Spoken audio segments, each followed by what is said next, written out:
Assalamualaikum warahmatullahi wabarakatuh. Selamat pagi, salam sejahtera untuk kita semua. Bismillah, alhamdulillah, wala haula wala quwata illa billah, amma ba'du. Yang terhormat Kepala Sekolah SD Negeri Seromerto, Ibu Rusmiati. Yang saya hormati teman-teman rekan guru SD Seromerto. Perkenankanlah saya hari ini bersama-sama dengan semua di sini. Mari kita panjatkan puji syukur kehadirat Tuhan Yang Maha Esa, karena pada pagi hari ini kita masih diberi kesempatan, kesehatan untuk bisa berkumpul tanpa ada halangan suatu apapun. Bapak Ibu yang saya hormati, mohon izin saya berdiri di antara teman-teman semua, yaitu untuk menyampaikan diseminasi tentang aksi nyata modul 1.4, yaitu menjadi salah satu tugas kami di program pendidikan guru penggerak. Mohon maaf dan terima kasih atas dukungan yang sudah diberikan Ibu Kepala Sekolah beserta teman-teman dari SD Negeri Seromerto, sehingga kami bisa melaksanakan aksi nyata pada hari ini. Bapak Ibu yang saya hormati, di dalam program guru penggerak, penyampaian atau diseminasi aksi nyata itu akan dilakukan setiap akhir modul. Jadi kemungkinan tidak hanya aksi nyata hari ini, mungkin ada aksi nyata berikutnya yang kami juga meminta bantuan atau kerjasama dari Ibu Kepala Sekolah beserta teman-teman semua. Baik Bapak Ibu yang saya hormati, aksi nyata modul 1.4 SD Negeri Seromerto yang akan disampaikan oleh saya yaitu Wahyu Dwi Fitri Yuliarti, CGP Angkatan 6. Di sini ada Bapak fasilitator kami, yaitu Bapak Slamet SPD MPD. Kemudian ada Ibu Rudi Mulyatani, yaitu sebagai pengajar praktik kami di program guru penggerak. Bapak Ibu yang saya hormati, pastinya tidak asing ya dengan foto yang ada di slide. Siapa Bapak Ibu? Ki Hajar Dewantoro. Pastinya banyak sekali ilmu ataupun slogan ataupun pendidikan-pendidikan yang sudah beliau sampaikan, yang sering kita pakai atau sering kita teladani. Ada yang bisa tahu Ibu menyebutkan apa contohnya? Tutmuli Handayani. Bisa pakai mikrofonnya nanti Bu Fatih. Ya, Tutmuli Handayani. Ada yang lain lagi? Untuk pendidikan yang disampaikan oleh Ki Hajar Dewantoro, apa Bu Retno? Oh, nggih, terima kasih ya. Itu ada sistem Among, nggih, tadi yang disampaikan oleh Bu Fatih, yaitu Tutmuli Handayani. Iya, ada Tutmuli Handayani, ada 3 nggih itu ya. Yang pertama yaitu Inkarso Sumbuwodo, Indyo Mangunkarso, Tutmuli Handayani. Iya, terima kasih sekali, ternyata masih ingat. Namun demikian, tidak hanya sistem Among yang disampaikan oleh beliau Ki Hajar Dewantoro. Namun Ki Hajar Dewantoro juga menyampaikan bahwa seorang guru itu adalah diibaratkan sebagai seorang petani. Paham ya Bapak Ibu, bahwa seorang petani itu tugasnya dari awal menyiapkan bibit, kemudian bibit itu ditanam. Sebelum bibit itu ditanam, pastinya menyiapkan apa dulu Bapak Ibu semua? Lahan, ya, lahannya disiapkan, dipaculi, diberi pupuk, ya. Nah, setelah itu baru bibit itu ditanam. Namun setelah bibit itu ditanam, apakah langsung ditinggal oleh Pak Petani? Tidak, ya. Ada kegiatan-kegiatan yang lain, misalkan mencabuti rumput, menyirami. Nah, dengan demikian itu diibaratkan kita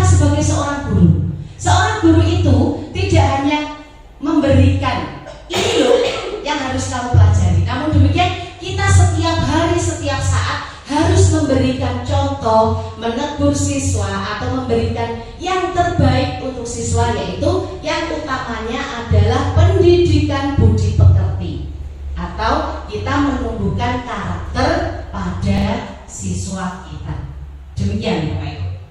Kemudian untuk pembelajaran kita hari ini sebagai langkah kita menuju utamanya kita akan belajar tentang budaya positif Bapak Ibu.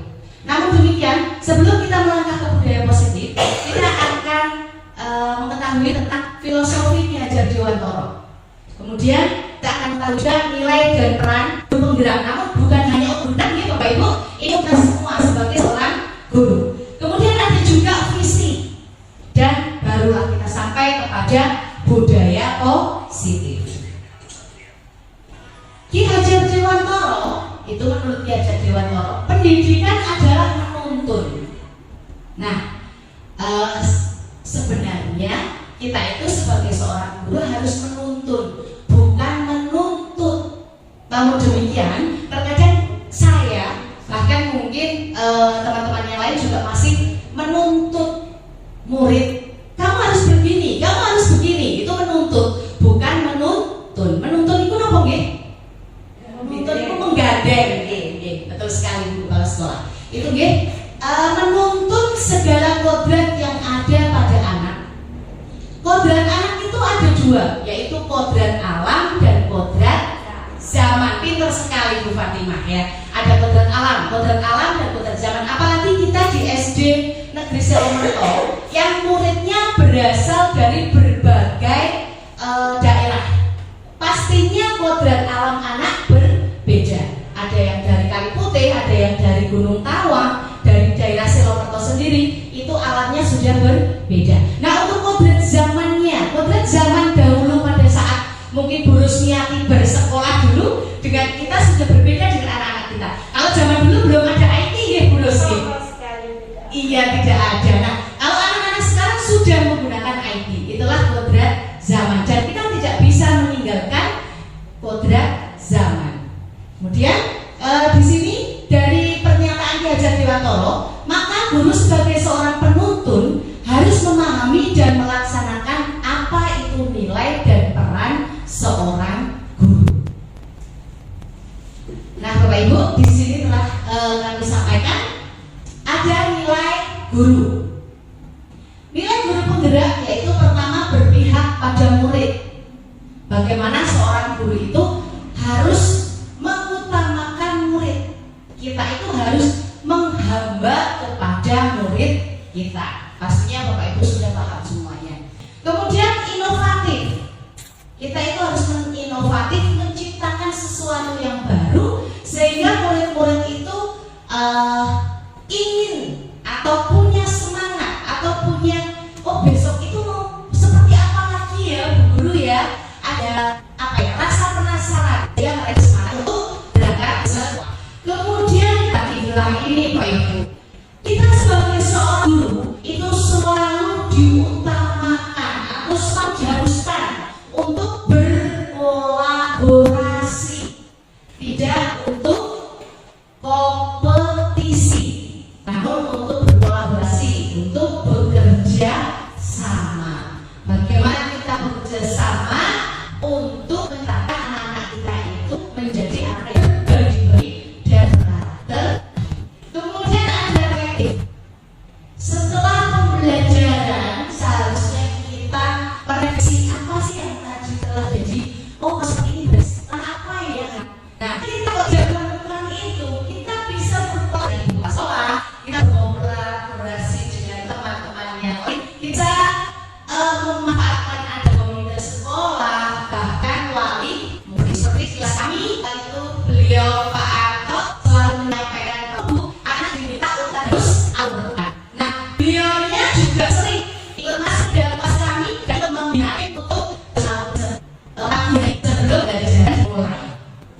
Kemudian ada mandiri, seperti contohnya kita mengikuti kegiatan PMM. Di saat pelatihan ini, Bapak Ibu, itulah seorang harus mempunyai nilai untuk mandiri. Di sini untuk juga yaitu jadi pemimpin daerah. Mohon maaf, mungkin ini slide-nya agak ke bawah. Menjadi pemimpin pembelajar. Jadi pembelajaran kelas, kita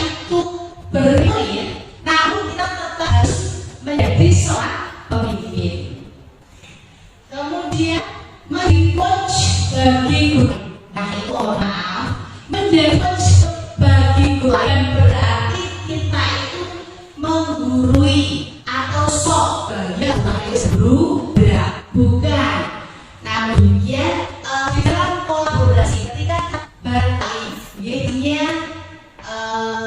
saya tidak menuntut kemungkinan dari Bapak Ibu yang belum mengikuti PBB mengetahui materi yang ada di PBB. Namun jika belum, kami siap untuk menjadi coach bagi teman-teman semuanya. Kemudian mendorong kolaborasi. Jadi seorang guru itu berperan untuk mendorong adanya kolaborasi sekolah maupun di masyarakat. Kemudian juga kepemimpinan murid. Kepemimpinan murid harus kita dorong bagaimana seorang itu berani untuk memimpin. Karena itu kita akan menjadi masa depan. Ketika mereka berbicara di depan tidak berani, mereka menyampaikan pendapat atau mereka tidak berani, maka kemudian sampai mereka dewasa mereka tidak akan menggerakkan komunitas praktisi. Nah, untuk komunitas praktisi yang sudah ada di kita itu KG.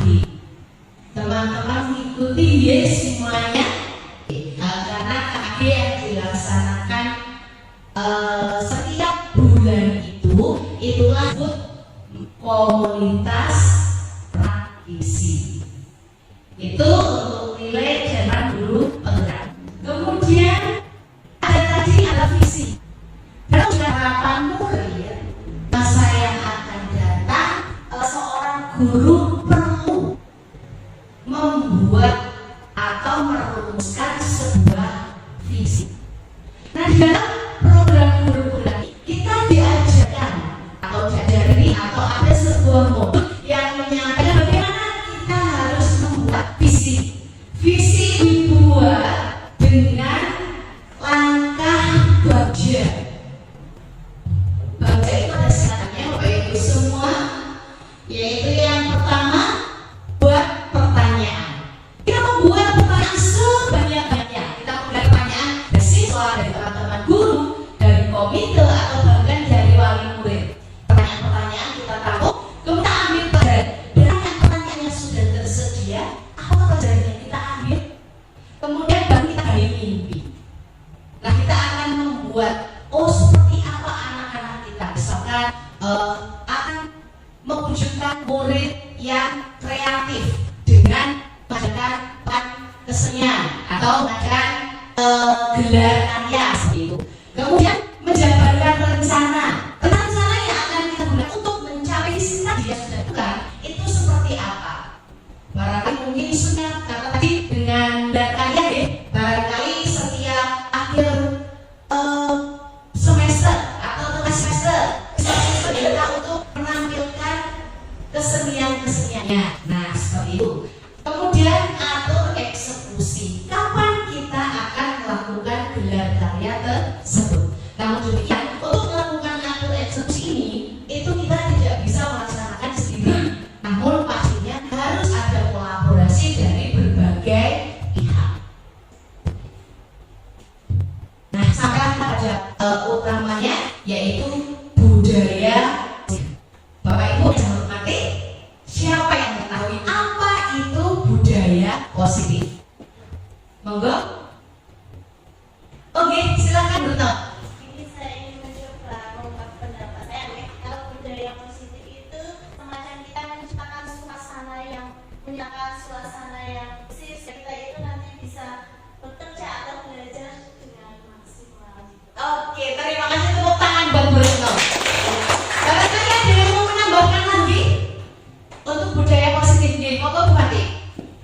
Saya akan menambahkan dari Bu Retno. Menurut saya budaya positif itu kita menerapkan pembiasaan agar anak menjadi siswa yang berkarakter sesuai dengan profil belajar Pancasila.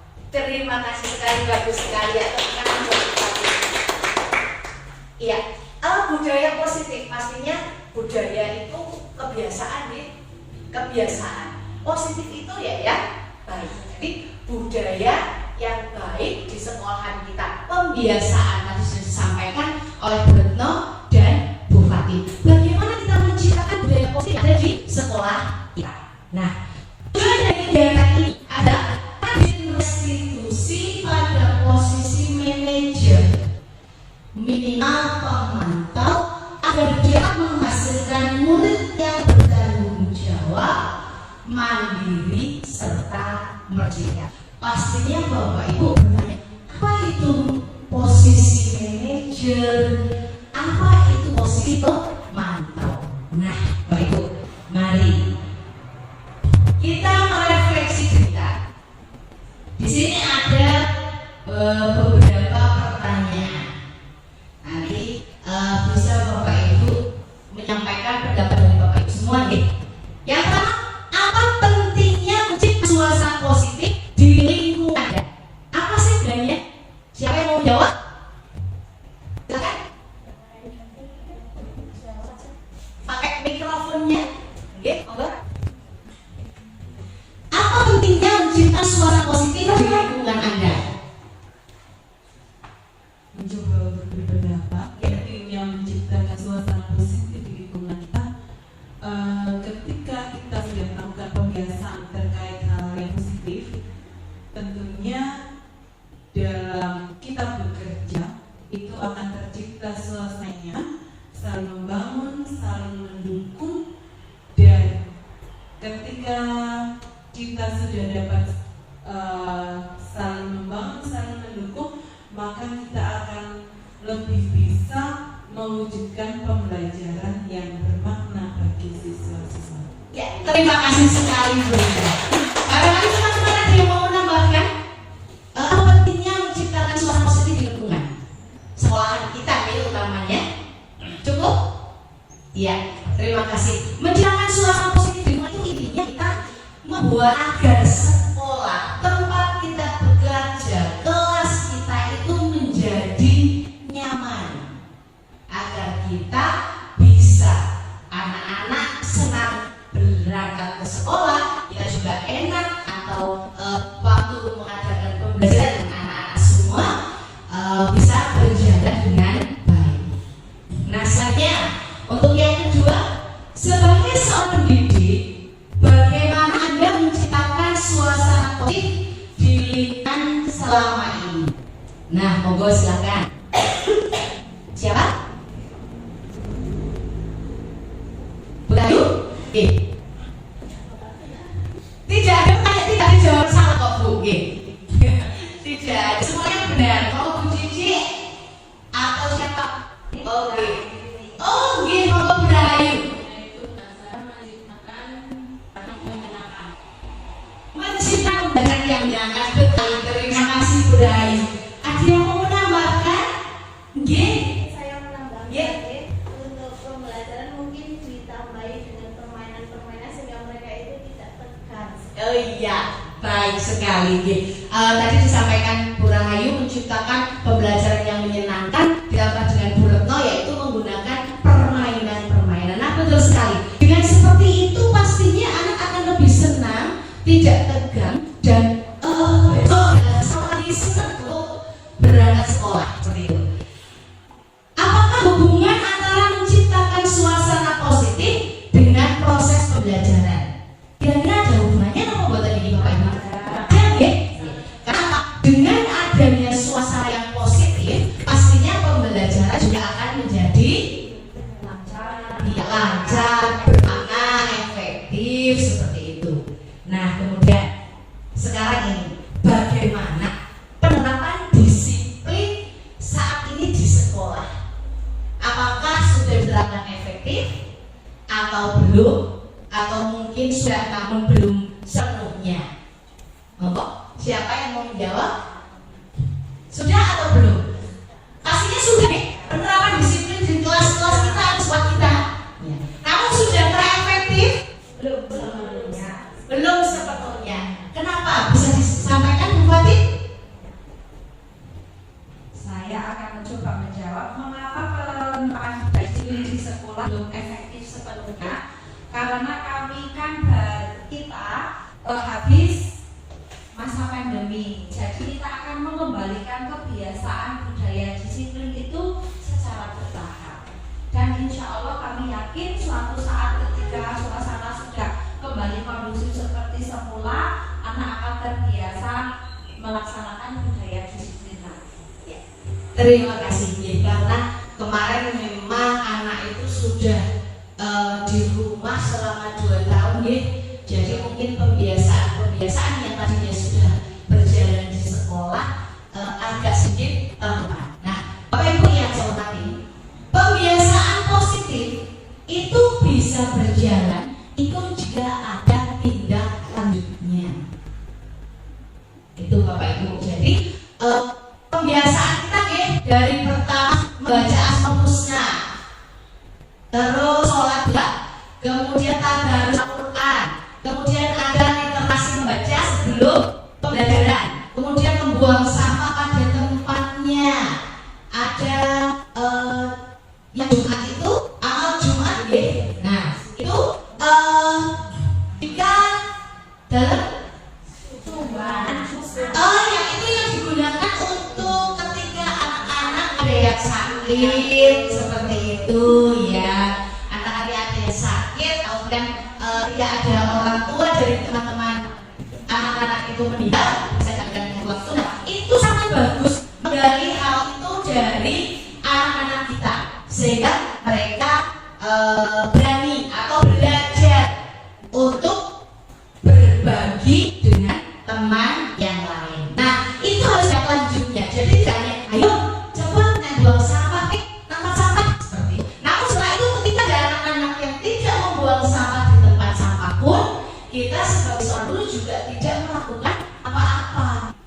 Nah, bahkan yang lebih lagi, kita Bapak Ibu gurunya juga membuang sampahnya di tempat sampah. Demikian. Itu yang menyebabkan budaya positif belum efektif di sekolah.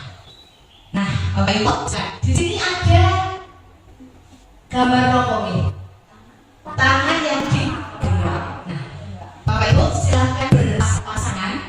Kemudian yang satu bisa menggenggam tangan. Bayangkan, Bapak Ibu punya sesuatu yang sangat berharga di tangan itu, kemudian disimpan, kemudian diregem.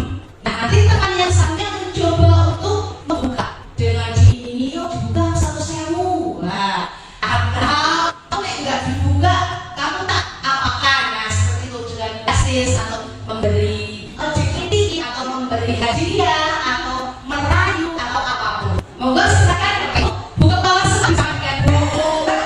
Itu ya, terima kasih silakan. Atau bisa dengan Pak Agung, iya, yang saya menggenggam itu berusaha pertahankan atau mau membuka, yang satu berusaha untuk bercaranya biar genggaman itu bisa terbuka. Bayangkan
Ya.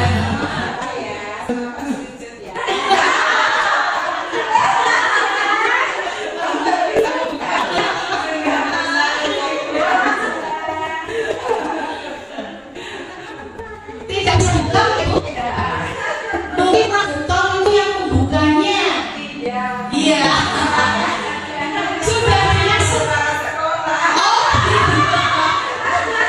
sudah sepenuh semangat yang luar biasa bukanya, namun belum bisa buka. Ya baik. Ibu kepala sekolah bisa minta pendapatnya. Kenapa Ibu tetap kekeh mempertahankan apa yang sudah Ibu genggam? Terima kasih Bu Bibit. Sebenarnya sesuatu yang sudah menjadi digenggam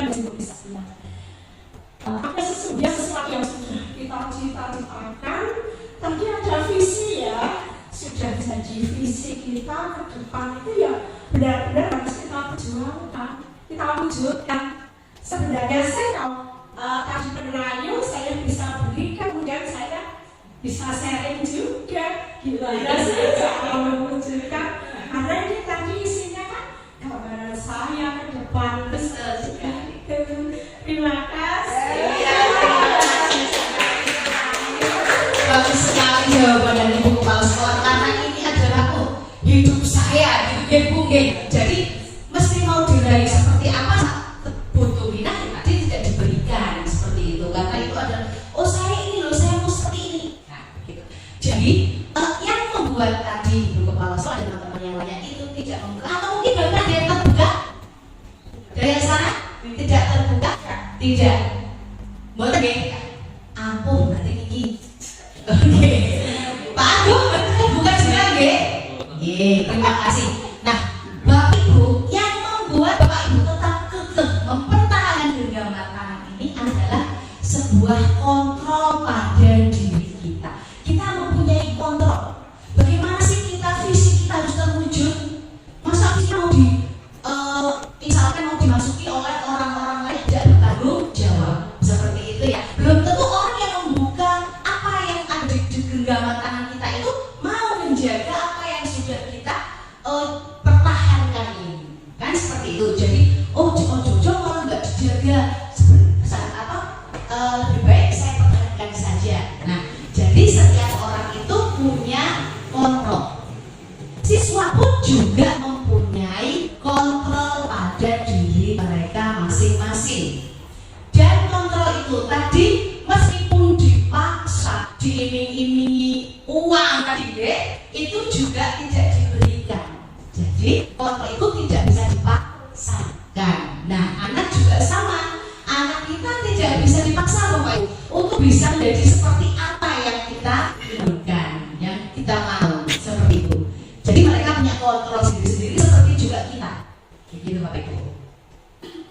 Dia tadi sudah ada yang membuka, saya tadi juga sudah disampaikan oleh Ibu kepala sekolah.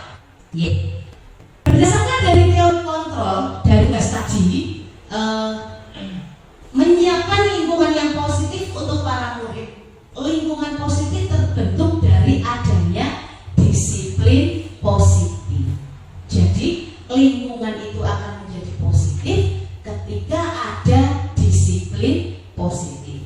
Nah, pertanyaannya sekarang, apa itu yang dimaksud dengan disiplin?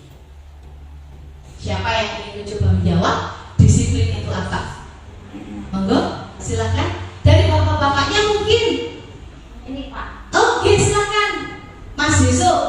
Dari menjawab pertanyaan, menurut saya disiplin itu taat pada aturan.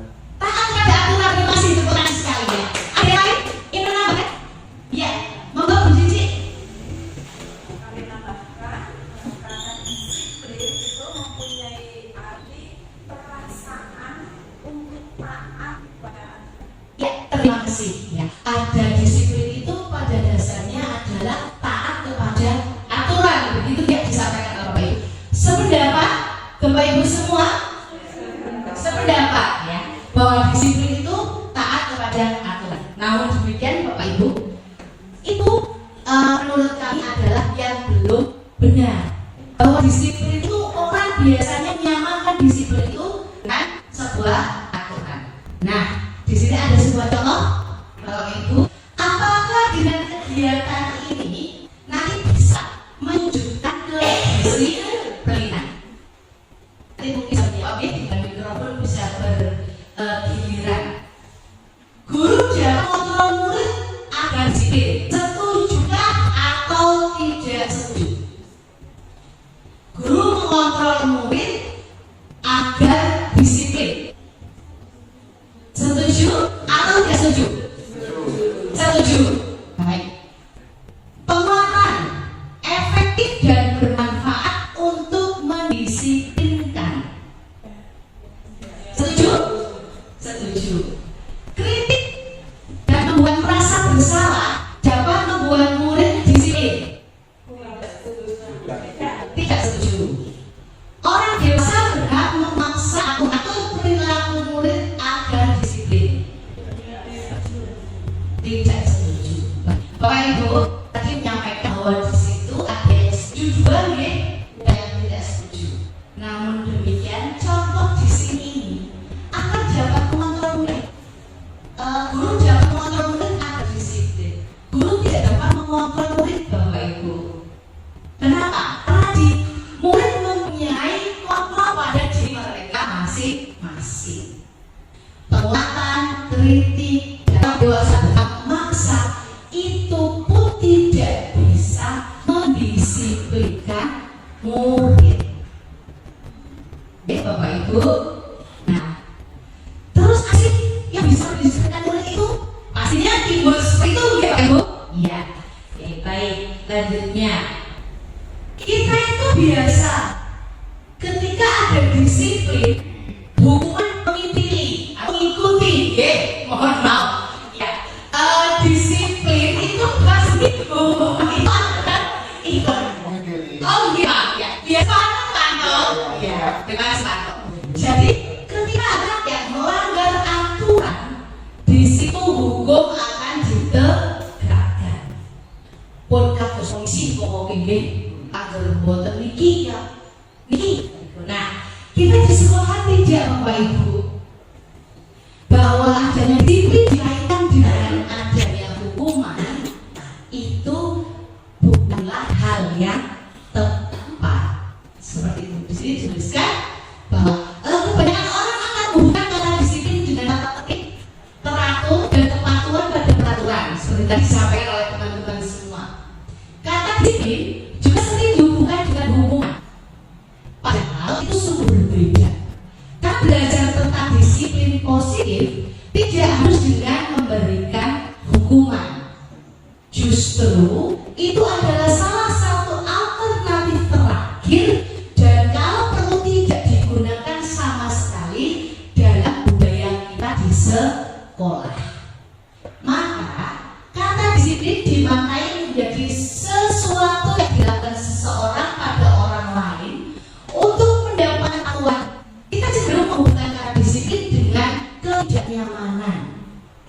Ketika ada anak yang tidak berdisiplin, pastinya ketidaknyamanan akan hadir karena dia akan mendapat hukuman. Seperti itu, seperti yang disampaikan kalau dulu itu adalah poin. Itu Ibu Paslah dari zaman dulu ada poin ketika tidak memakai sepatu hitam.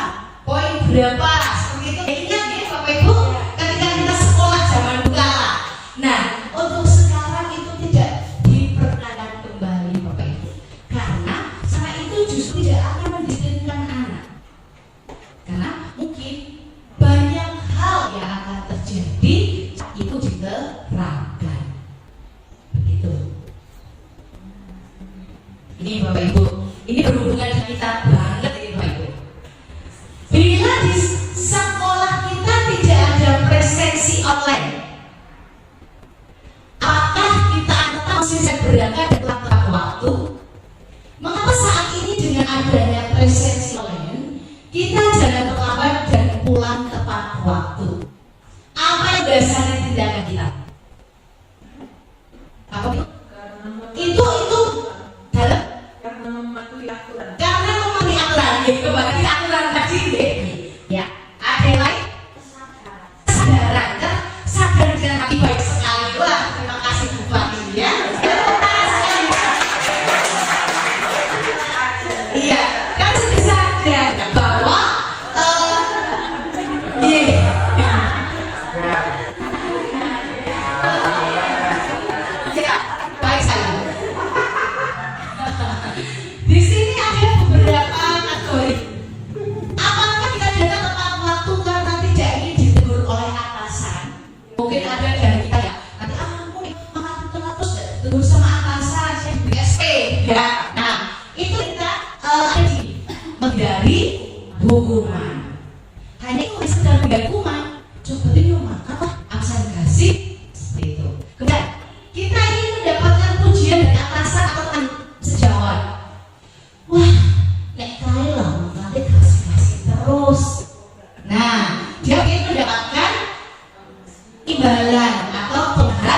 imbalan atau ujian kalau kita memang sudah menghargai nilai diri kita sendiri, Bapak Ibu. Nah, tapi manusia disiplin menurut Diana Kosen di situ ada 3 poin seperti yang sampaikan. Menghindari hukuman atau tidak nyamanan. Orang ini akan tanya, apa yang akan terjadi jika saya tidak tadi menghubungi orang disiplin itu mesti dapat hukuman. Bapak Suri kata di kepala sekolah motivasinya itu hanya dari luar, eksternal. Kemudian ada yang kedua, mendapat imbalan atau penghargaan dari orang lain. Pengen biasanya sih kalau imbalan atau penghargaannya hanya pujian, kalau penghargaannya berupa apa itu atau hadiah kado itu belum pernah itu apa mungkin biasa gitu ya, tidak ya. Orang ini tanya apa yang akan saya oleh, saya ini mungkin seperti itu. Kayak saya di sini punya oleh apa ya? Tambah motivasi tak eksternal dari yang terakhir motivasi sendiri dan menghargai diri sendiri. Nah, orang ini akan bertanya akan menjadi orang seperti apa jika saya lakukan disiplin. Orang ini melakukan disiplin dan nilai yang tahu dihargai itu berarti dari motivasi dalam diri kita, kesadaran diri untuk melakukan sebuah disiplin. Jadi tidak karena ini, tidak karena itu, namun karena memang dari diri kita sendiri yang ingin melakukan disiplin. Nah, disiplin yang dilakukan dari dalam diri itu yang akan menumbuhkan adanya disiplin positif. Itu yang akan menjadikan lingkungan kita itu menjadi lingkungan yang berbudaya positif. Jadi tidak ada tekanan seperti tadi, karena murid kita juga punya kontrol, sehingga mereka juga tidak bisa dipaksa untuk berdisiplin. Nah, terus bagaimana sih cara yang mendisiplinkan anak? Kalau hukuman juga tidak boleh, kalau mendapat imbalan juga tidak boleh. Seperti itu, Ibu. Mari kita belajar bersama-sama. Apakah perbedaan antara hukuman dengan konsekuensi, Bapak Ibu? Ada ya? Ada. Kalau hukuman itu cenderung kepada sebuah sanksi yang pastinya akan menyakiti, seperti itu. Gede cilik hukuman itu pasti akan menyakiti. Konsekuensi tidak. Seperti itu. Ketika kita sudah mempunyai konsekuensi, bukan apa yang bersama. Ketika saya melakukan sebuah kesalahan, itu pastinya anak itu tidak akan timbul seperti contoh dari zaman dulu waktu SMA zaman dulu banget. Itu ketika ada gurunya memberikan sebuah hukuman, nanti balik guru itu pasti akan berbeda. Nambahin Pak Agung, iya, jobnya motor guru itu akan silet. Iya, kita lagi so, iya. SMA zaman dulu banget seperti itu. Namun tentu sekarang pastinya tidak ya, karena kita sudah ada konsekuensi seperti itu. Karena hukuman juga sudah sedikit demi sedikit dikerjakan dari sekolah. Ada sebuah pertanyaan normatif, Bapak Ibu. Tuhan hari itu bangun terlambat dan terburu-buru sampai di sekolah. Dia pun akhirnya sampai di gerbang sekolah, tapi baru menyadari kalau tidak menggunakan sepatu berwarna hitam seperti tertera di peraturan sekolah. Di depan gerbang, Pak Luman memperhatikan sepatu yang berwarna coklat. Nah, Bapak Ibu, seandainya Bapak Ibu itu menjadi Pak Luman, apa yang akan dilakukan oleh Bapak Ibu melihat Bulan berangkat sekolah dengan sepatu berwarna coklat? Seperti itu. Ada yang mau jawab?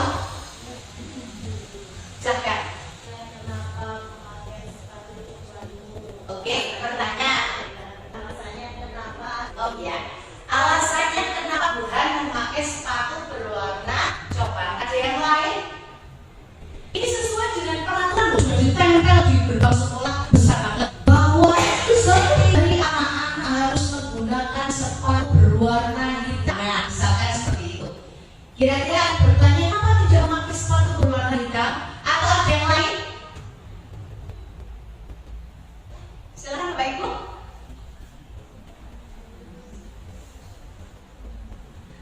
Ini sudah sesuai peraturan aja.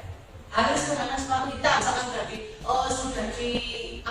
dipasang di papan yang semua anak itu bisa melihat. Bagaimana? Punya sepatu yang Kenapa? punya sepatu hitam.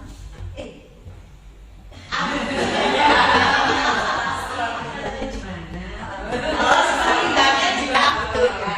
Ada yang lain. Berarti Pak Lukman itu bertanya terlebih dulu gitu.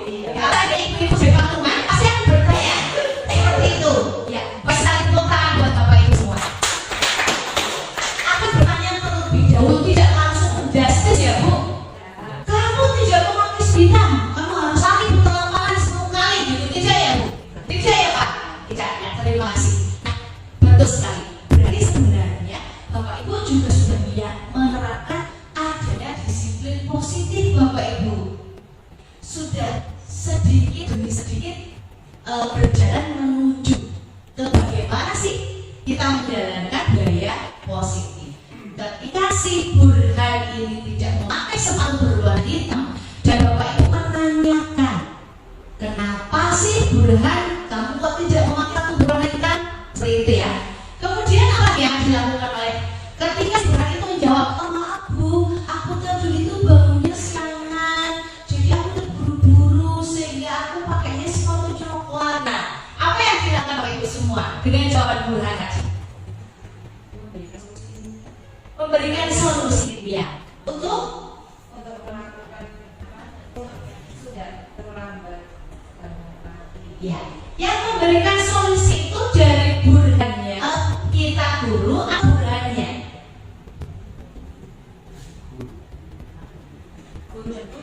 Guru dan Burhan. Iya, guru dan Burhan mencari solusi. Oke, baik. Ada yang lain? Memberi nasihat. Betul sekali. Kemudian yang lainnya lagi? Iya, baik sekali Bapak Ibu.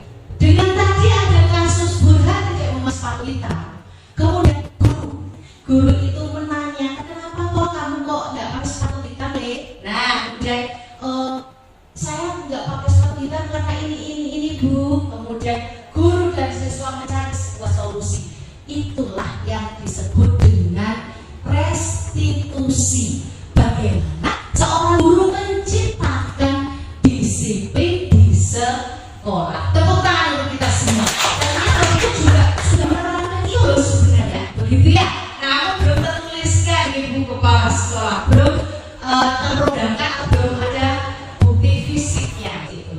Nah Bapak Ibu, di sini ada 5 posisi kontrol yang tadi sudah disampaikan bahwa kita sebenarnya berada di posisi kontrol mana untuk menyelesaikan masalah yang dilakukan oleh anak kita.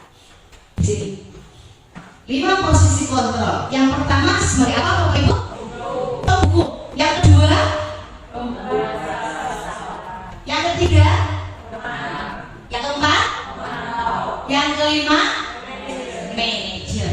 Tadi di awal sekali sudah menyampaikan bahwa paling tidak kita berada di posisi pemantau atau manajer. Berarti berada di posisi 4 dan posisi 5. Oke. Kita hilangkan tadi posisi yang pertama yaitu menghukum tadi, karena kita berusaha untuk menghilangkan hukuman yang ada di sekolah. Tadi tadi sudah. Nah, apa tuh posisi penghukum itu? Nah, posisi penghukum, seorang penghukum bisa menggunakan hukuman fisik maupun verbal. Orang-orang yang menjalankan posisi penghukum senantiasa mengatakan bahwa sekolah memerlukan sistem. Kemudian alat yang dapat lebih menekan murid-murid lebih dalam lagi, yaitu dengan hukuman.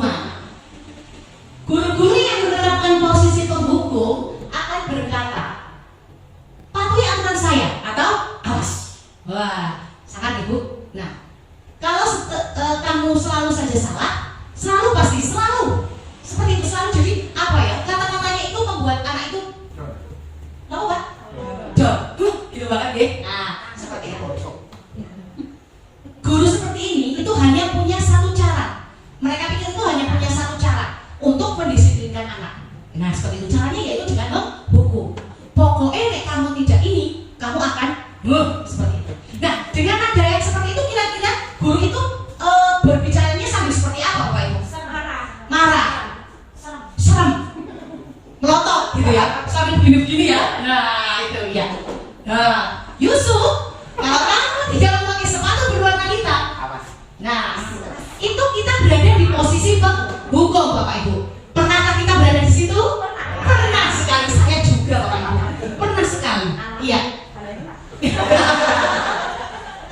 Ayo balik lah gitu ya. Nah gitu ya, betul sekali. Kita semuanya pasti mengalami hal itu. Oke. Selanjutnya, penghukum itu menggunakan nadanya tinggi. Kalau saya nadanya sudah tinggi terus menggunakan hukum, jadinya seperti apa ya Bu? Toa masjid mungkin ya. Oke. Kemudian dia menghardik, menunjuk-nunjuk, melotot, seperti itu gaya menghukum, seperti itu. Terlambat lagi, pasti kamu terlambat. Nah, dengan kata-kata yang seperti itu, kata-kata yang pastinya membuat anak itu sampai tadi disampaikan, pasti anak akan mengantuk langsung ya, seperti itu kan. Kemudian itu hasilnya. Hasilnya dengan kita menghukum seperti itu, besok anak itu tidak mengulangi lagi, belum tentu. Itu hasilnya. Kemungkinan murid akan jadi marah. Nah seperti tadi di SMA dulu itu ya, itu contohnya karena sering terjadi dulu seperti itu. Oke. Anak akan jadi dendam. Yo dendam banget kalau guru baik. Nah ini karena kita mungkin ketika berada di sekolah kita menggunakan posisi kita itu sebagai posisi penghukum. Kayaknya kalau kita itu tidak menghukum, hilangnya bahannya gitu ya. Masa guru sih, oh ada anak salah nggak dihukum, kan seperti itu. Nah mungkin juga kalau orang tua itu lebih senang ketika mereka itu mengadukan sesuatu kepada kita. Bu, kemarin itu anak saya dinikahin sama temennya, namanya ini. Nah ketika anak itu kita panggil, terus kita beri apa ya, kayak sebuah masukan, kita tanya, kemudian kita hukum anak itu berbuat salah itu, orang itu juga akan senang, seperti akan puas mungkin, seperti itu ya. Kalau seperti kalau hanya sekedar ngambang-ngambang, padahal itu sudah kita biar anak tidak sakit hati, itu ada rasa ketidakpuasan di hati orang tua. Nah itu, oleh karena itu di hukum kita sebagai orang tua di rumah dan kita sebagai orang tua di sekolah sebaiknya dihindari sebagai posisi penghukum tersebut. Kemudian selanjutnya ada posisi pembuat rasa bersalah. Nah di sini selain penghukum juga posisi pembuat salah. Pada posisi biasanya guru akan bersuara lebih lembut. Pembuat rasa bersalah akan menggunakan keheningan yang membuat orang merasa tidak nyaman, bersalah atau rendah diri. Kata-kata yang keluar dengan lembut akan seperti ini. Ibu sangat kecewa sekali dengan kamu. Berapa kali Bapak harus bilang atau memberitahu kamu agar kamu tidak seperti ini. Gimana coba kalau orang tua kamu tahu kamu berbuat seperti ini? Itu juga sering kita lakukan ya Bapak Ibu? Iya, sering sekali.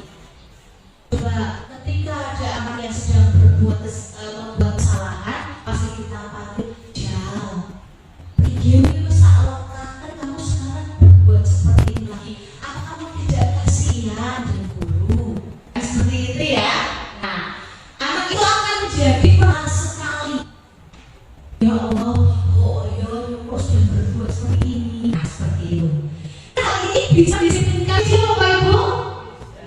Kurang mendisiplinkan anak juga Bapak Ibu. Karena setelah nanti tidak ada seperti itu dan Bu, itu apa yang akan terjadi?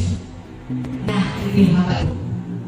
Salah, yang tidak suaranya melas, sedih, bahasa tubuhnya merapat pada anak, lesu, lentur seperti ini berarti Ibu. Nah, adik, kamu ini bagaimana ya? Kamu sudah berjanji dengan ibu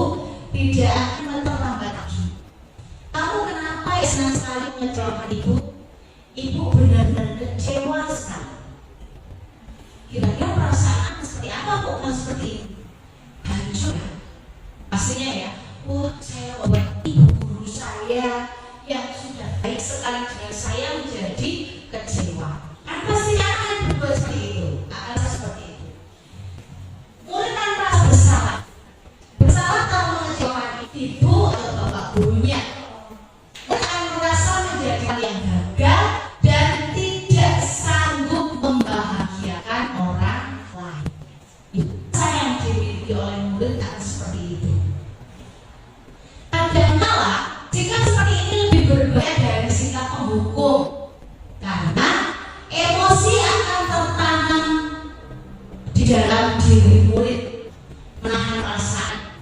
Kemudian si murid dan dengan guru dengan penghukum itu murid juga penghukum kayak malah lebih keras. Namun untuk posisi pembuat rasa bersalah itu muridnya tak lebih sekali karena buat mereka itu sama sekali dengan masalah ini. Seperti itu Pak Ibu. Kemudian di sini ada posisi teman. Nah, di posisi teman, guru pada posisi ini tidak menyakiti murid, namun akan tetap berupaya mengontrol murid melalui persuasi. Nah, kita sering banget sekali ya, kita berada di posisi teman. Kita itu menjadi mereka, kita berteman dengan mereka, kita dekat sekali dengan mereka. Nah, apakah posisi ini juga baik untuk disiplinkan kita ya? Posisi teman pada guru bisa negatif atau positif. Positif di sini berupa hubungan baik yang terjalin antara guru dan murid. Guru di posisi teman menggunakan hubungan baik dan humor untuk mempengaruhi seseorang. Mereka akan berkata, ayo patuhilah demi Bapak ya. Mana Bu Guru sih? Nah, seperti itu. Karena teman, dekat, seperti itu ya. Jadi tidak ada jarak. Ayo ingat, tidak Bapak sama ini. Jadi ketika mereka dibantu, mereka diingatkan kembali. Kemarin waktu kamu terlambat sudah tak bantu lah, gitu lagi. Nah, jadi berada di posisi itu, diingatkan dengan bantuan yang sudah kita berikan. Ya sudah, kali tidak apa-apa. Nanti ibu bantu bereskan ya. Kalau ada anak yang terlambat atau tadi seperti kasus Burhan tidak memakai sepatu, ya sudah tidak apa-apa. Sekarang kamu tidak pakai sepatu kita. Nah, dengan seperti itu juga tidak akan membuat si anak itu akan terus besok tidak melakukan kembali Bapak Ibu semua. Nah, di situ hal yang tadi yang posisi teman, pada posisi teman adalah suatu saat guru tersebut tidak membantu, maka murid akan kecewa dan berkata, saya ingin Bapak adalah teman saya. Jadi ketika tadi si Tuhan tidak memakai sepatu hitam di lain hari, dan kebetulan kita sebagai wali murid bukan yang jaga di gerbang, atau mungkin kelas yang masuk tidak hadir, bisa digantikan oleh guru lain. Si Tuhan ini memakai sepatu warna coklat, mereka guru yang lain pun pasti tidak akan melakukan seperti apa yang guru kita lakukan. Contohnya ketika memakai sepatu hitam, kita akan melakukan, ya sudah, tidak apa-apa ya Tuhan, sekarang maafkan, besoknya lagi. Seperti itu kan?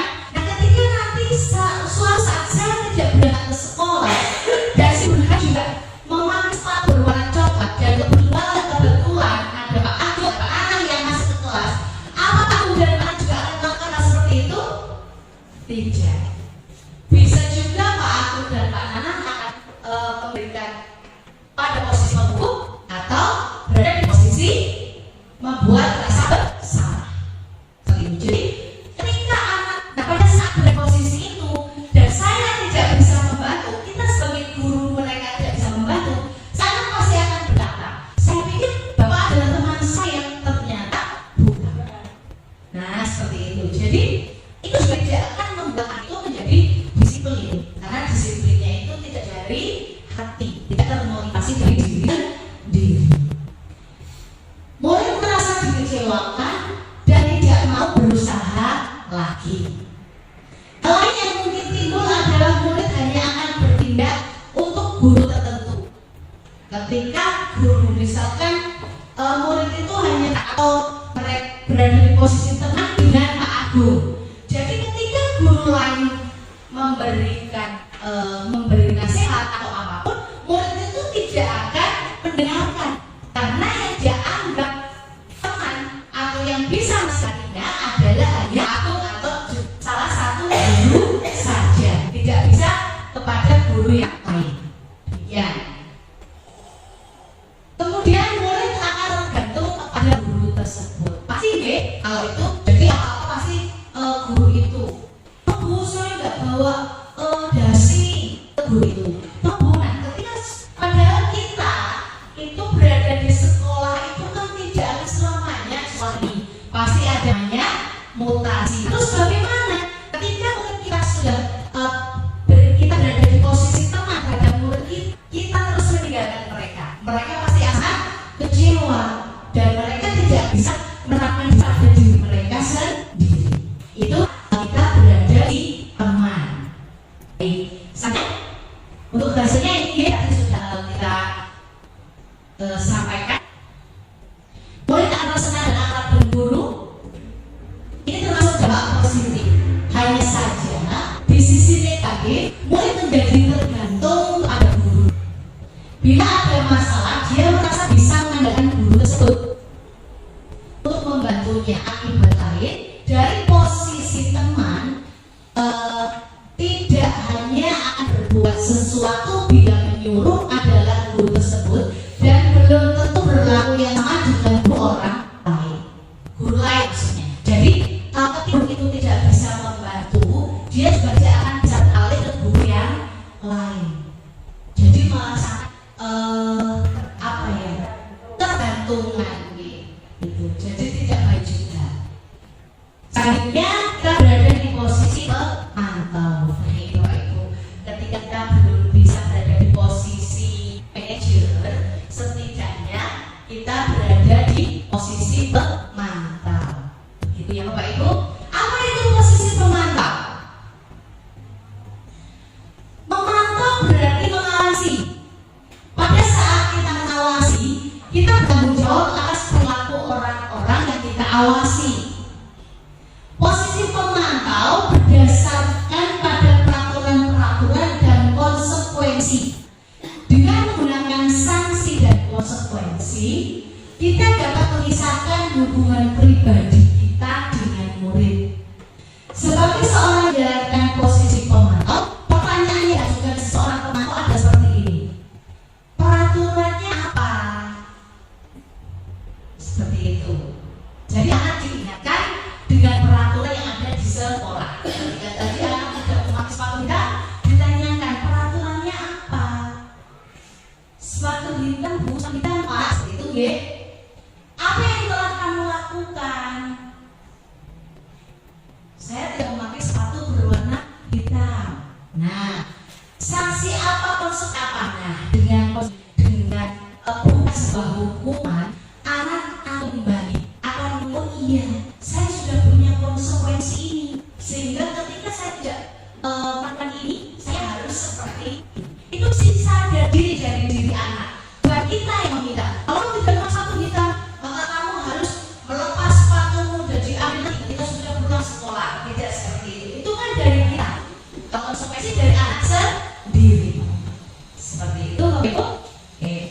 Seorang pemantau sangat mengandalkan berita, catatan, dan data yang digunakan sebagai bukti atas perilaku seorang.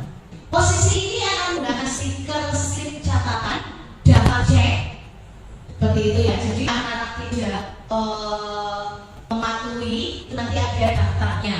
Si A, si B, yang ini tidak memakai ini, tidak mematuhi ini. Itu ada di posisi pemantau. Posisi pemantau sendiri berawal dari teori stimulus atau respon, tanggung jawab dan mengontrol murid.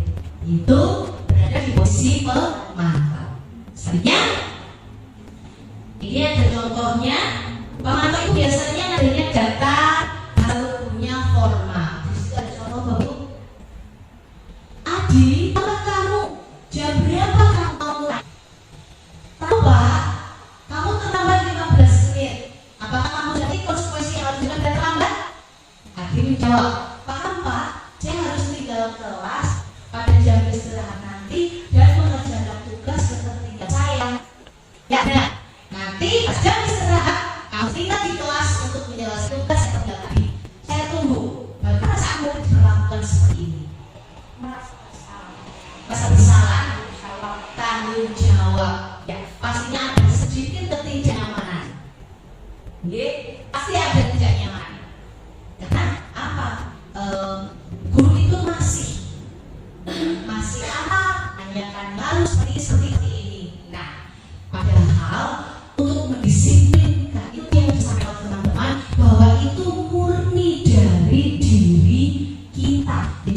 mengontrol atau tidak ada paksaan dari orang lain. Itu murni. Karena itu semua itu mendapat tekanan atau kita itu hanya melaksanakan sebuah aturan, maka akan tergusur, maka lama-lama disiplin itu juga akan luntur, ya, tidak ada selamanya. Seperti itu.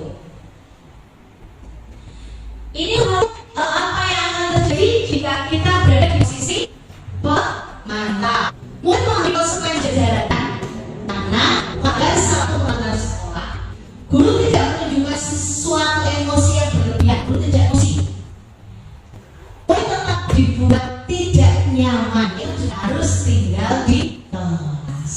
Nah, seperti tadi disampaikan bahwa di posisi pemantau pun anak masih tidak nyaman karena teman-temannya istirahat, dia harus mengerjakan tugasnya di kelas. Sehingga pasti mereka ada rasa dalam hati mereka, wah saya belum istirahat karena tugas saya belum selesai. Itu ketika kita berada di posisi pemantau. Nah, selanjutnya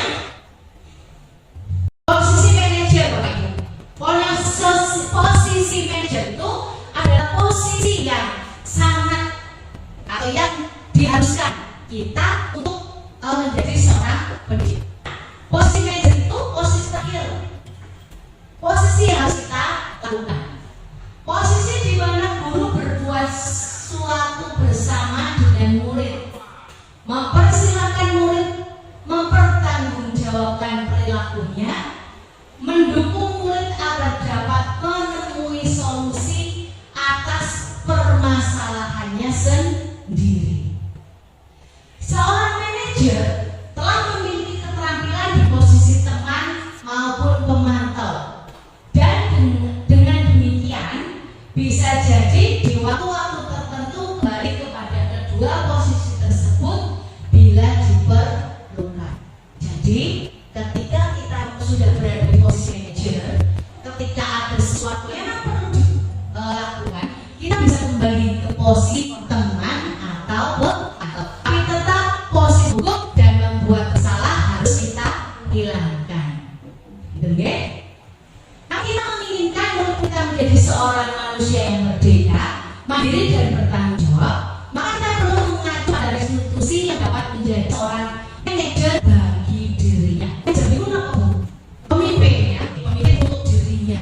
Jadi yang bisa mengontrol, yang bisa menjaga dirinya itu akan sendiri, bukan dari kita. Sehingga disiplin itu bisa terjadi atau tercipta di sekolahan kita seperti selanjutnya. Oke. Apa yang guru tanyakan atau guru katakan sebagai seorang yang berada di posisi yaitu apa yang kayak ini, ya? Apakah kamu meyakininya? Jika kamu meyakininya, apa yang kamu bersedia? Jika kamu perbaiki ini, kamu akan menjadi orang yang seperti apa? Nah, seperti itu. Jadi guru itu hanya menanyakan kepada anak biar anak yang nek saya seperti ini, kamu sadar? Iya, saya salah, saya tidak mematuhi keyakinan atau tadi yang sudah disepakati. Jika seperti itu, kamu menjadi orang yang apa? Saya akan menjadi orang yang seperti ini, Bu. Kalau kamu menjadi orang yang seperti itu, nanti kalau besar, kamu akan jadi seperti apa dan seterusnya. Jadi, anak itu punya keyakinan pada diri mereka. Tugas orang yang untuk mengatur perilaku seseorang, membimbing murid untuk dapat mengatur dirinya. Seorang manajer bukannya memisahkan. Jadi kita hanya menanyakan, menggali kepada murid apa yang harus mereka berbuat ini, kamu besok seperti apa, biar tidak melanggar keyakinan seperti itu. Saya mau seperti ini. Nah, pasti murid akan menjawab seperti itu. Dan nanti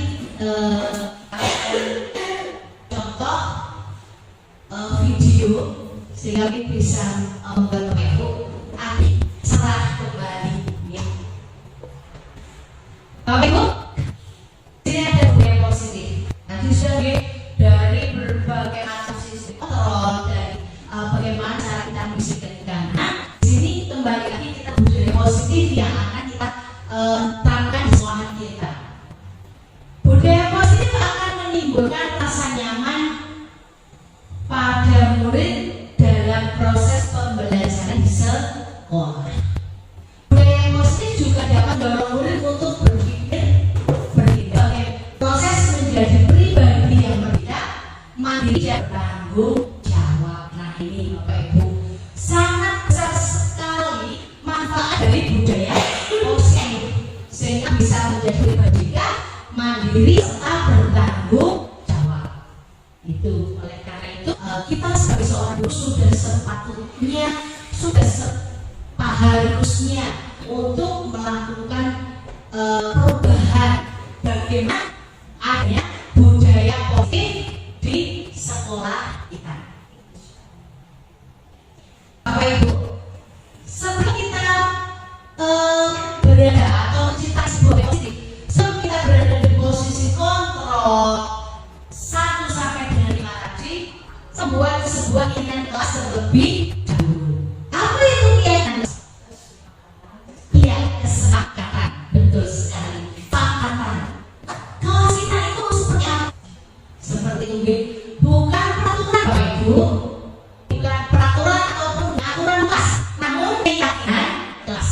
Mari kita misalkan besok masih aturan kelas, kita ganti menjadi keyakinan kelas. Keyakinan kelas yaitu sahabat kelas yang diyakini oleh guru dan murid selama proses pembelajaran. Budaya positif bisa tercipta dengan adanya keyakinan. Jadi aku diminta untuk membuat keyakinan di kelas mereka. Misalkan mulai belajar pada pukul 7.30, gitu kan? Dan anak diminta terserah. Keyakinan itu apa? Yang masing-masing. Misalkan ada 30 yang ada keyakinan. Nah, kita kelompok-kelompokkan. Kemudian mana yang masuk ke tanggung jawab, mana yang masuk ke disiplin, mana yang masuk ke mandiri, seperti itu. Jadi semua anak diminta seperti itu. Jadi apa kan? Contohnya itu seperti apa? Seperti itu.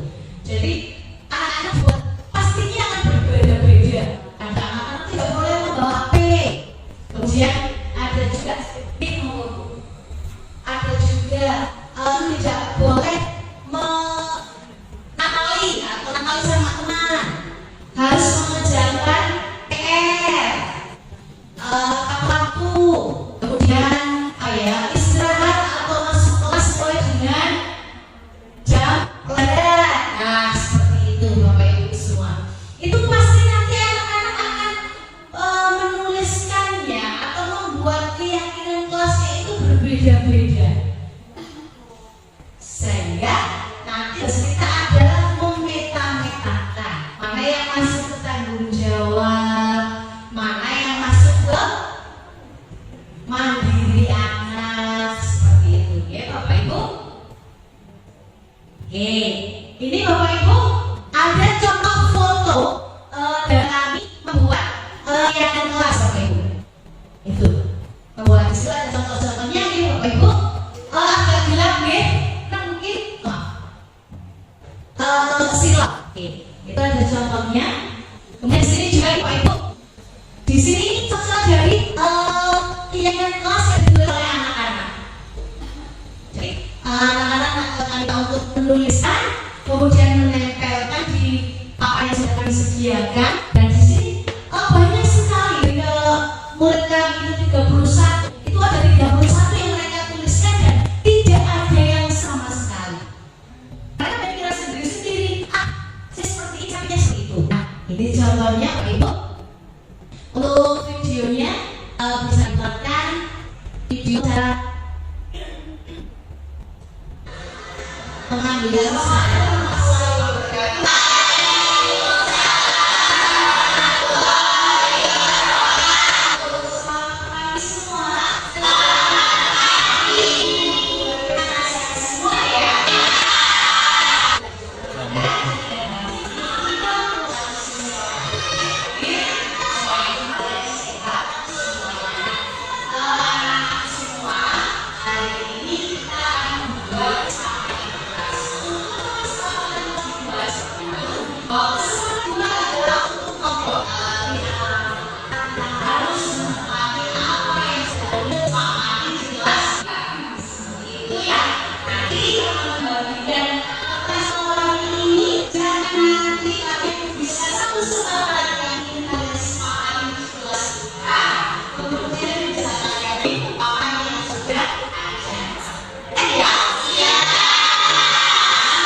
Untuk Bapak Ibu, kami memberikan lepas, kemudian anak-anak juga buat keyakinan terus makan.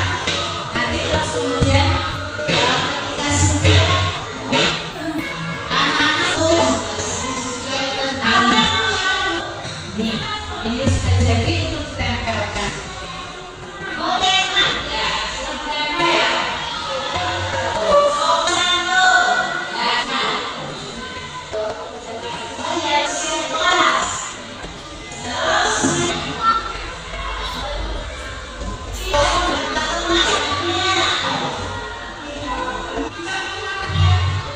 Ya, kemudian Bapak Ibu itu adalah contoh pembuatan anak kelas di kelas kami, yaitu kelas 5. Kemudian di sini ada segitiga restitusi Bapak Ibu. Segitiga restitusi namanya segitiga pasti ada dua sisi dari satu alas B. Nah, dalam masalah ketika kita dapat sebuah masalah yang sekolah, maka kita harus menggunakan segitiga restitusi untuk menyelesaikannya. Di mana segitiga restitusi yang pertama kita harus menstabilkan identitas anak terdahulu. Kemudian validasi tindakan yang salah. Kita harus memvalidasi tindakan apa yang kamu lakukan tadi, tindakan apa yang salah tadi. Kemudian menanyakan keyakinan. Dan tadi keyakinan kelas yang tadi sudah kita buat itu sebagai pedoman untuk kita mendisiplinkan anak, pedoman untuk kita menjadikan adanya budaya positif di sekolahan kita. Di sini juga ada video puisi Bapak Ibu semua.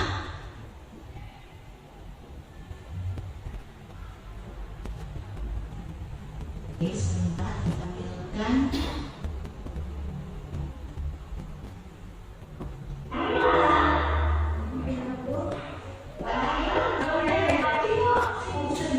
Di sini ketika ada seorang anak yang tidak mengerjakan PR, Bapak Ibu semua.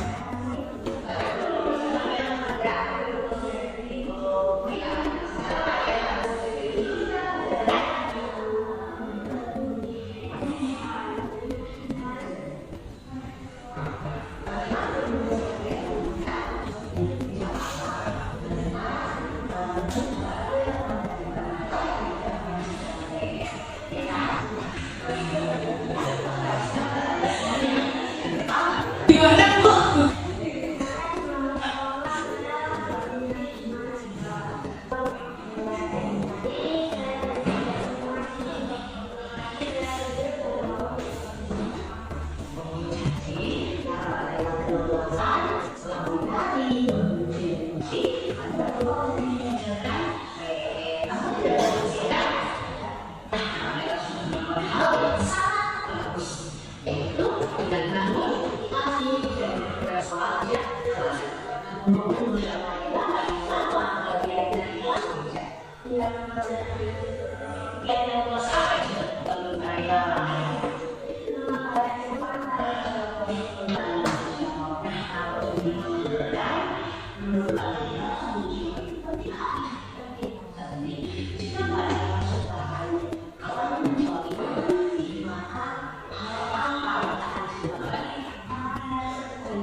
terima kasih Bapak Ibu semuanya.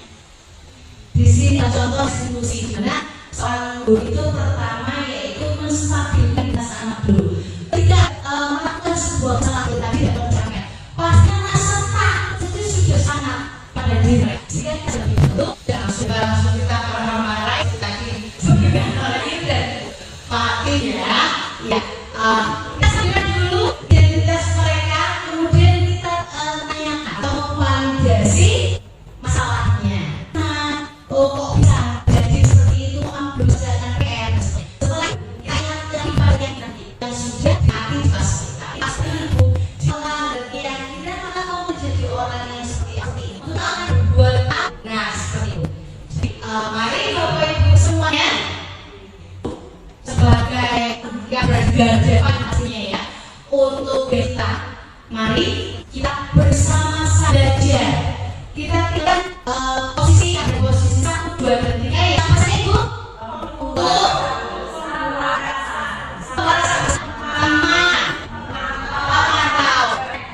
Mari kita berada di posisi manajer. Dan ketika ada sebuah permasalahan kita selesaikan secara restitusi, yaitu menggunakan 3 cara.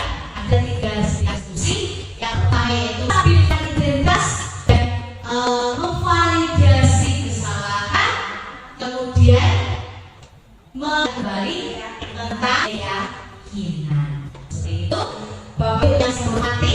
Kemudian sebelum selesai acara ini ingat saya sudah untuk Bapak Ibu semuanya kami akan memberikan kalau tugas bukannya mau bicara tidak PR juga yang lanjut dari ini kami bisa membuat kesempatan apa yang akan dilakukan. Kita bisa menyiapkan kira-kira di kantor para dewan guru bisa di teman-teman di kelas. Seperti itu nggih. Kelompok mau dibuat menjadi berapa kelompok? 3 atau 4? Ya saja kita dibagi justru untuk membagikan kertas spin. Dibuat kelompok. Setiap kelompok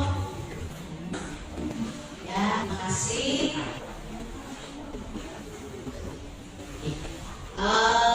Nanti Bapak Ibu bisa menggunakan di sini ada warna-warni, juga ada kertas warna-warni. Sekarang mau dibuat mau dibuat membuat keyakinan untuk kita di dulu deh pasar baik tadi buat keyakinan kelas yang untuk kantor. Berarti untuk kalian berada di kantor kita. Monggo Bapak Ibu 5 menit nggih.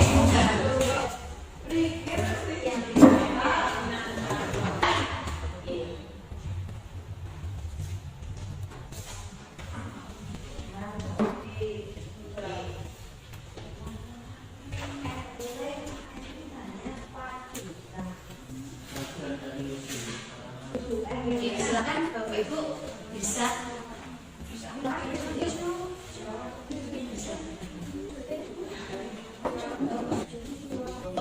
ya.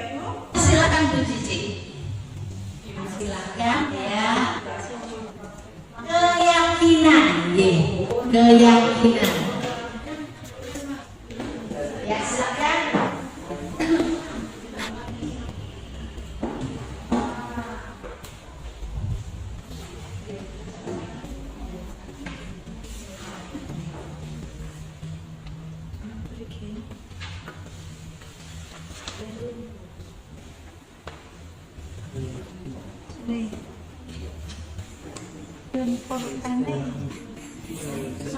Tidak harus dengan kertas memakai gambar atau apa ya. Monggo silakan berkreasi sendiri-sendiri.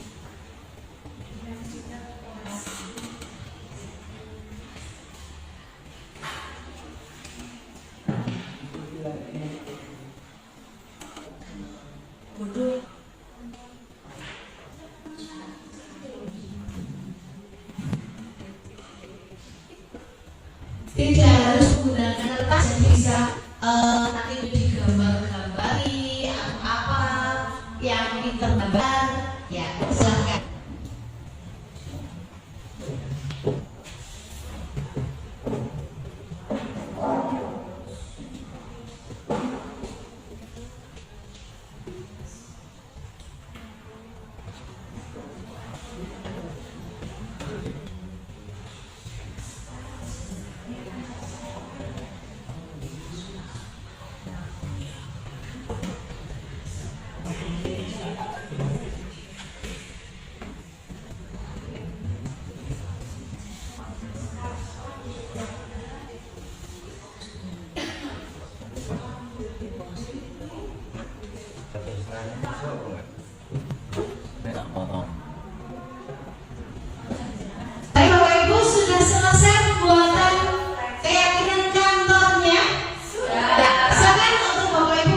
Ini Bu, Maaf, apa saja? Kami akan memaparkan keyakinan kantor yang kami buat.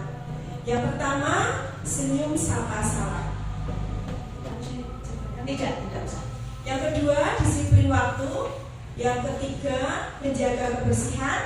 Yang keempat, peduli dan kerjasama. Yang kelima, saling support. Dan yang terakhir, toleransi. Iya, terima kasih. Tepuk tangan untuk semuanya. Selanjutnya, untuk kelompok berikutnya. Ya. Oke. Kelompoknya Bu Rahayu dan Pak Yusuf. Silakan. Terima kasih atas waktunya. Kami akan membacakan keyakinan yang sudah kami buat. Yang pertama yaitu jaga kebersihan. Yang kedua, cuci piring dan kelas sendiri. Yang ketiga, tidak membuka laci teman tanpa izin. Kemudian menjaga barang-barang yang ada di kantor. Kemudian tidak membuat suasana gaduh di kantor. Yang terakhir, memastikan pintu terkunci saat tidak ada orang di kantor. Ya, terima kasih sekali untuk tangannya. Oke, selanjutnya untuk kelompok yang terakhir, silakan bisa memaparkan hasil diskusinya tentang keyakinan yang sudah disepakati.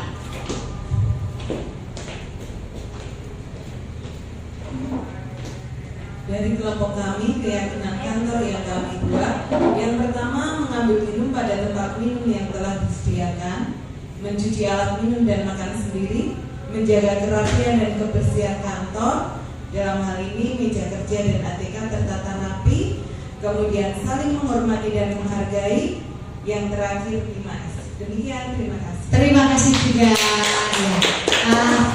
Baik, Bapak Ibu semua, di situ tadi sudah banyak keyakinan yang kita sepakati. Untuk itu, mari kita jalankan keyakinan kita itu pada saat kita berada di lingkungan sekolah. Bapak Ibu yang saya hormati, demikian tadi penyampaian aksi nyata modul 1.4 dari kami, yaitu tentang budaya positif. Kami mohon Bapak Ibu bisa memberikan refleksi dari apa yang kami paparkan. Monggo Bapak Ibu yang akan memberikan sebuah refleksi. Saya ya Bu Pipit. Oke, silakan Bu Mati.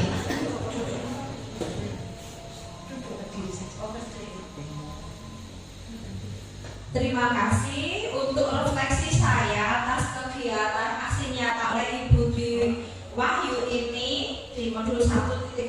Ternyata hebat sekali. Kami mendapatkan ilmu yang sebelumnya belum kami sadari. Ternyata disiplin itu tidak hanya sebatas menaati aturan seperti yang kami pahami sebelumnya. Ternyata disiplin itu berawal dari kesadaran diri sendiri, dan di sini tugas kita sebagai guru harus menjadi seorang pemantau dan seorang manajer dalam menumbuhkan kesadaran disiplin yang muaranya akan menciptakan budaya positif di sekolah kita.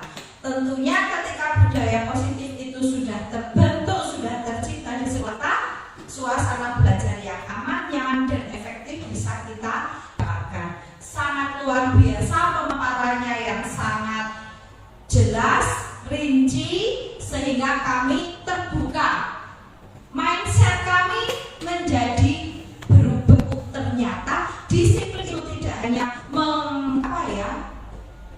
tidak hanya menaati aturan, tapi ternyata ada kesadaran dari kita menyadarkan anak-anak pentingnya sekali ini melaksanakan keyakinan yang menjadi tatanan kelas.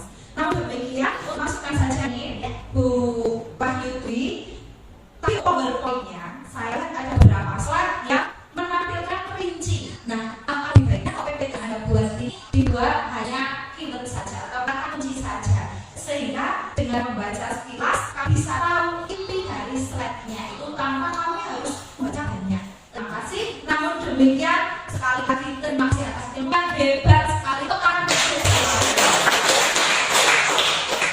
demikian refleksi saya. Silakan. Terima kasih Pak. Mungkin ditambahkan untuk teman yang lain.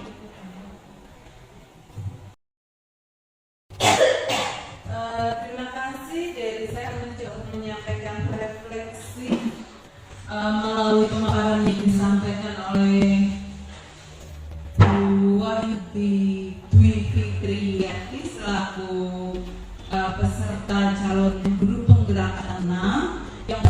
semakin memahami bahwa pembiasaan positif dapat berjalan dengan baik atau dengan aktif ketika ada tindak lanjut. Kemudian kita masih dan aktivitas ini mempunyai kontrol. Dengan demikian kita tidak dapat memaksakan suatu kehendak peserta didik. Yang selanjutnya adalah disiplin yang kita pahami berhubungan dengan hukum. Ternyata itu suatu hal yang salah, dan kedisiplinan itu sebenarnya murni dari diri kita sendiri, bukan dari orang lain. Luar biasa sekali melalui materi hari ini kita semua mendapatkan hal yang baru yang selama ini kadang kita salah memahaminya. Terima kasih.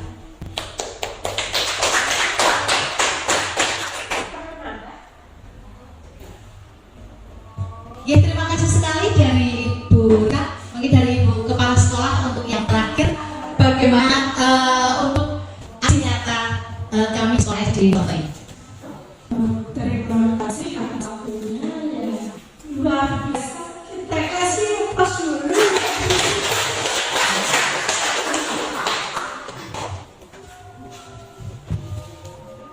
Saya tidak kami yang di sekolah ini merasa bersyukur kita kasih GP. Ternyata kita baru apa ini ya? Baru mendapatkan ilmu akhirnya belum dilatih jadi GP aja memberikan manfaat yang biasa. Ilmu yang baru sudah sampai ke kita. Apalagi kalau guru pimpin ini sudah benar-benar dilatih jadi guru berat, mudah-mudahan semakin banyak ilmu yang kita peroleh, tidak ketinggalan dari apa yang harusnya kita lakukan sebagai guru yang profesional, yang buat anak-anak ini senang, nyaman, aman belajar dengan berbagai ilmu lainnya. Semakin dilakukan, dimudahkan sampai. Ibu yang saya hormati, demikian tadi diseminasi aksi nyata modul 1.4 tentang budaya positif yang kami sampaikan di SD Negeri Silowerto. Semoga bermanfaat dan semoga kita menjadi guru yang diharapkan oleh murid-murid kita. Guru bergerak, Indonesia maju. Demikian kami akhiri, wabillahi taufiq wal hidayah. Wassalamualaikum warahmatullahi wabarakatuh.